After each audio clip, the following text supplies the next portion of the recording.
Semut itu kata Pak Muzamil tadi, sampean lihat, saya sudah pernah cerita di Maia. Kayak semut kayak sing bagian golek pangan.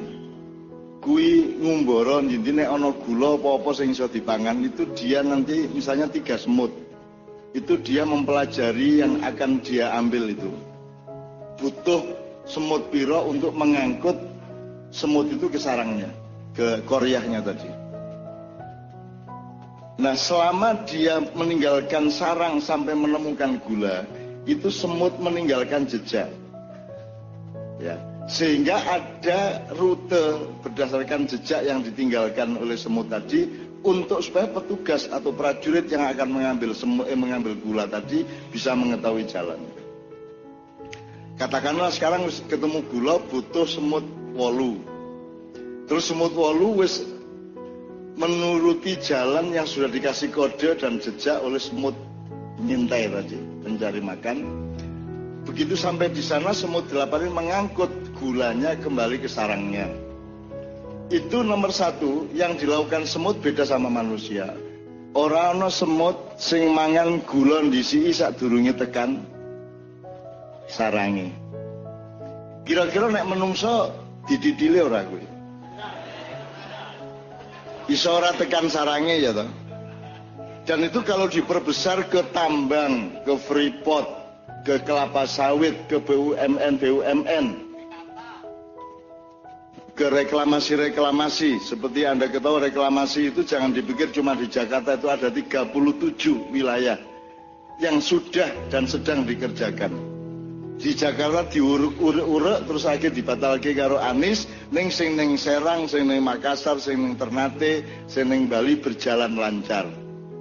Jadi mereka akan menciptakan kota-kota besar yang penghuninya bukan orang Indonesia, tidak berbahasa Indonesia dan kaya raya di wilayah-wilayah itu, membokongi atau memantati kalian.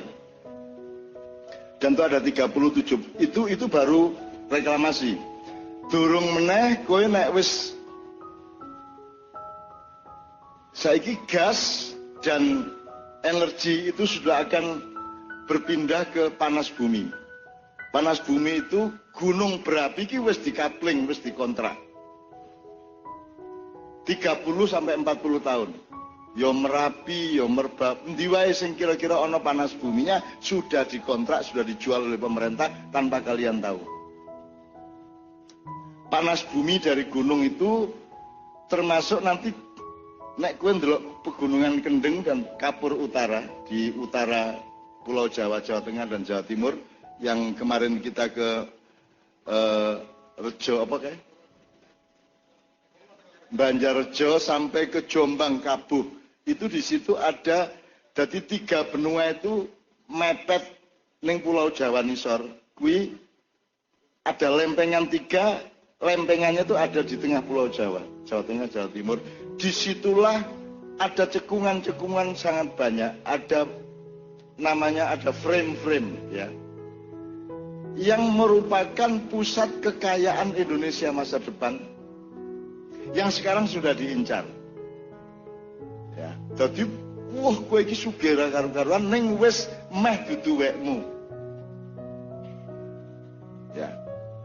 Jadi energi panas bumi akan menjadi energi utama dari gunung itu. Bisa digawe listrik, bisa digawe segala macam. Itu teman sekalian. Kalau kita kembalikan kepada omongan Pak Muzamil, apa yang terjadi dengan penjualan aset kita? Tanah air diudani, ya, susune diperkes-perkes karo wong luar negeri.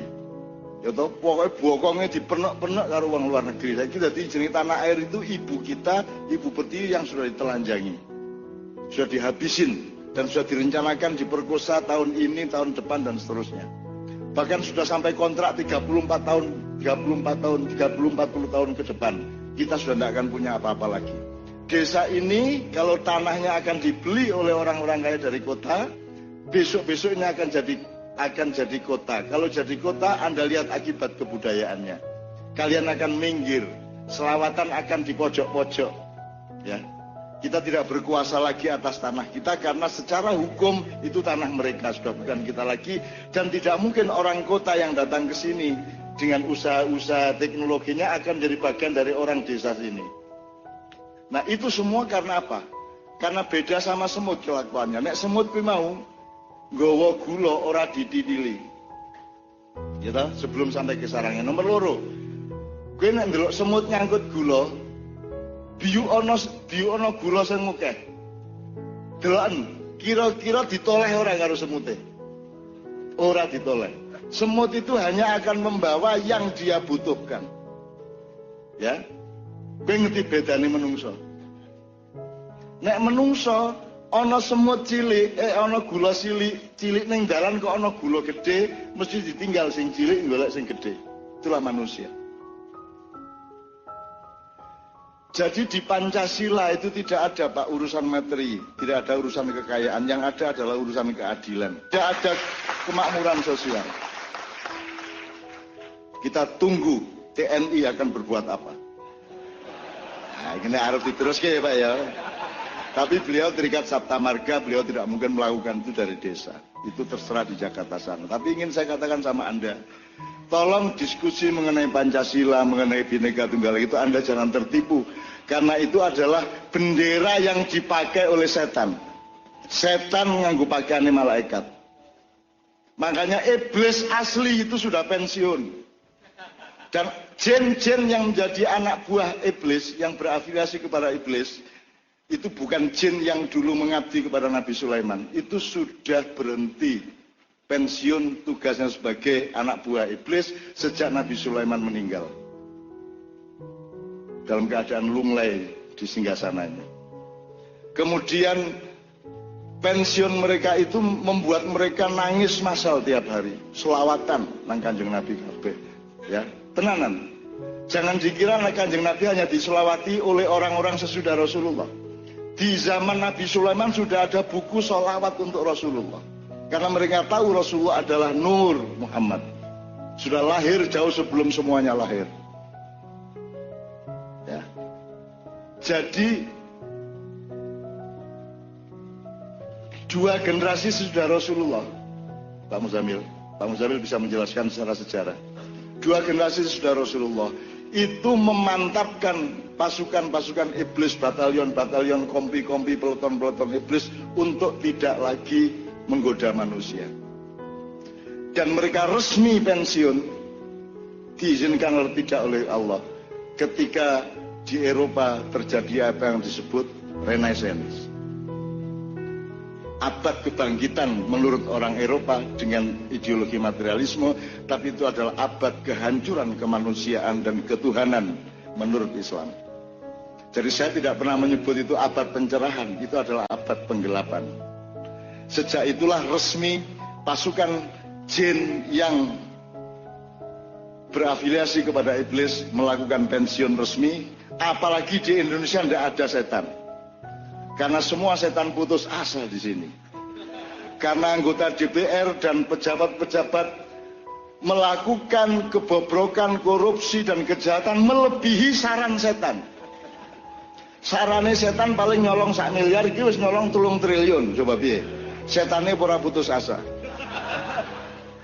Dan seterusnya dan seterusnya. Saya ingin katakan kepada Anda, yang menghancurkan hidup manusia adalah kerakusan. Maka kalau sampean kaya dengan ingkung, sampean makmur dengan desa sampean, tolong jangan sampai ke garis kerakusan. Segera disodakohkan, segera disosialkan, segera diakhiratkan uangnya itu, supaya menjadi bebarengan kabeh. Itu. Dan di desa ini saya melihat luar biasa bagus, tapi tolong antisipasi ke masa depan. Nah ini yang saya ambil sebagai hikmah dari omongan Pak Muzamil. Tetap jadi koryah, tetap jadi semut. Karena semut tidak pernah, bahkan semua binatang tidak ada yang jahat seperti manusia. Makanya apa ada ancaman Allah anjing masuk neraka, Pak Muzamil? Tidak ada. Malah ada anjing masuk surga. Anjing masuk surga, tapi tidak ada anjing masuk neraka. Tidak ada. Gue menungso itu dengan memarahi saya karena saya sering ngomong. Terus itu karena saya ngomong atau karena mereka nganggap itu jelek? Aku takon kowe. Nek kowe dionekke kowe kok kayak nek sabran kowe kok pesek, Nduk. Kowe lara ati to dionekke pesek. Kowe mergo kowe pesek apa mergo pandanganmu mengenai pesek? Karena rumangsamu pesek kelek, mulane kowe nesu dionekke pesek. Mulane sing kudu kok robah dudu irungmu njur ditawak-tawaki kaya wong Korea. Sing dirubah adalah pandanganmu mengenai kecantikan. Kecantikan tidak terletak pada hidungnya, kecantikan terletak pada akhlak dan cintanya. Kan begitu. Jadi tidak ada binatang yang jahat, Pak Muzamil. Binatang tidak makan melebihi yang dia maui, yang dia butuhkan, betul enggak? Bahkan tidak ada yang dia inginkan. Gue nek ndelok apa jenenge tikus sing mangan sembarang kae. Gue kudu mesake kae. Mangkel to gue. Ning gue mesake. Bayangke nek kowe sing dadakke gue. Kowe dadakke tikus. Dia tidak bisa apa-apa kecuali melakukan yang dia harus lakukan sebagai tikus. Saonone wesi dipangan kayu, dipangan kain, dipangan driji, dipangan. Nggih mboten? Pancen ngono takdire dhewe lah, semut lah ora iso milih. Dia hanya menjalankan yang dia terima dari Allah Subhanahu wa taala, betul enggak? Jadi teman sekalian jangan merendahkan binatang. Ya. Karena binatang tidak pernah berdosa seperti kita. Gitu loh. Ya iblis ada hitungan lain. Jin ada hitungan lain, malaikat ada hitungan lain. Tapi pokoknya intinya sebenarnya manusia ini yang paling bikin repot. Saya akan cerita panjang lebar kapan-kapan di Ma'iyahan mengenai apa yang akan kita alami di tahun-tahun yang segera akan kita masuki.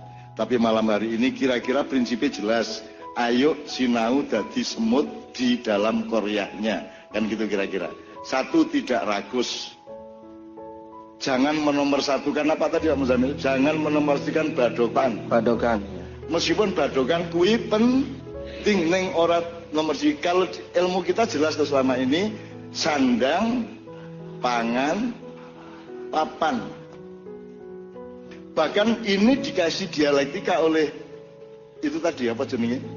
Kumpul ora kumpul, mangan ora mangan, kumpul. Angger kumpul. Bukan soal rumahnya tapi kumpulnya. Orang omah ning tetep kumpul ya iso to ya ning alas, ning lapangan kan iso. Tapi nomor satu adalah persatuannya, silaturahminya kan gitu. Nah kalau sandang pangan papan kan kue wis ngerti sih apa jenenge workshopnya selama ini dalam Ma'iyahan. Bahwa nek kue kena gempa kaya wingi kae, njur maring ditulung karo mbok sapa teko ring kene ming ana panganan karo celana, kue milih panganane apa celanane? Celana. Kan kue ora mungkin jawab, wis ora apa-apa sing penting mangan ra katokan ra apa-apa kan ora mungkin. Kan kue tetep milih aku sing penting aku katokan milih ra apa-apa. Karena Anda adalah manusia, jadi tetap sandang nomor siji, nomor loro pangan, nomor telu papan. Orang di omah rapopo anggere iso mangan, kan gitu. Ning orang mangan rapopo anggere katokan. Lah kalau sekarang ini menurut sampean Indonesia ini katokan ora? Saiki ki Indonesia iki katokan ora?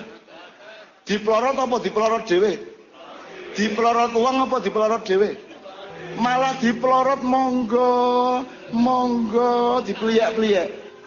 Monggo Mas, investasi dong. Gimana?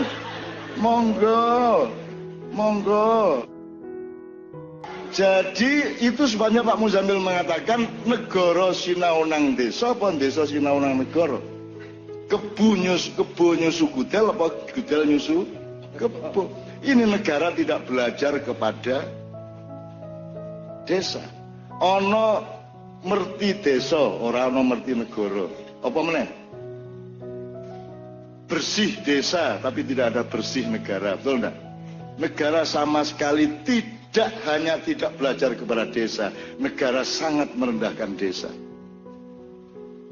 Termasuk dana desa dipikirnya itu menyenangkan orang desa. Itu ngerepotin Pak Lurah. Mas, apa meneh regulasine ra cetha. Ora sesuai dengan apa yang terjadi di kampung yang berbeda-beda.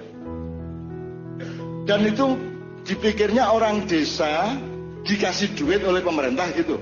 Cara berpikirnya. Pemerintah itu endi kowe duit? Loh, ya pemerintah iki wong sing dibayar apa sing dibayar apa sing bayar? Sing dibayar kok ngekeki duit nang wong sing bayar. Wong desa lak rakyate lak sing bayari. Endi ana buruh ngekeki duit jeragane? Nggih mboten. Lah iya kok kowe jari ini bantuan pemerintah. Pemerintah kok bantu ra iso kowe. Kuwi duitnya rakyat dhewe kowe menyampaikan bukan bantuan. Enggak ada bantuan pemerintah. Ini bahasa yang luar biasa berkhianat terhadap hakikat hidup. Tidak ada bantuan pemerintah. Itu duitnya rakyat sendiri diterimakan kepada rakyat. Pemerintah yang ngurusi sebagai bendahara dan kasirnya gitu kan. Ini duduk duitnya pemerintah. Nah ada dana desa Pak itu duit sampean dhewe duduk bantuan dari wah pemerintah apik ya. Oh lho, keren duit wong kowe dibayari kok. Kan begitu dan seterusnya itu misalnya ya oke, saya tidak akan berpanjang lebar, saya cuma ingin sampean mengerti patraping urip, ngerti patrape Indonesia.